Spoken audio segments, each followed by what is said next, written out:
Le riz, c'est la vie. Mukanchai, Sapa, Wang Sufi, Kaobang, des paysages d'une rare beauté comme dans un conte, un croix rêvé au milieu de ces paysages. On en oublierait presque qu'ils sont aussi l'œuvre de la main de l'homme. Dans le Nord-Vietnam, c'est le pays des cultures en terrasse. Plus les paysages sont beaux et plus on imagine la rudesse du travail de l'homme. Ici, dans le Nord, les difficultés font qu'une seule récolte est possible, alors que dans le Sud, dans le delta du Mekong, on peut en faire jusqu'à 3. Ici, dans le Nord-Vietnam, évoluer au milieu des rizières en terrasse, c'est un peu comme marcher sur une poutre de gymnastique. Je ne suis ni gymnaste ni sportif, et j'ai éprouvé beaucoup de difficultés, là où les locaux reviennent le dos chargé de sacs de riz. Le travail est difficile, dans un environnement humide, chaud et quelquefois hostile. Le riz, c'est la vie. Au Nord-Vietnam, septembre marque le début de moisson, juste après la saison des pluies. Les champs sont dorés, ce seront les premiers à être récoltés.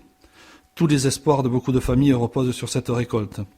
Parfois, les jeunes reviennent de Hanoï pour donner la main. Le riz, c'est la vie. J'aurais appris qu'il y a plus de 8000 différentes variétés de riz, que l'Asie produit environ 90% du riz de notre planète et que le Vietnam est le deuxième pays exportateur.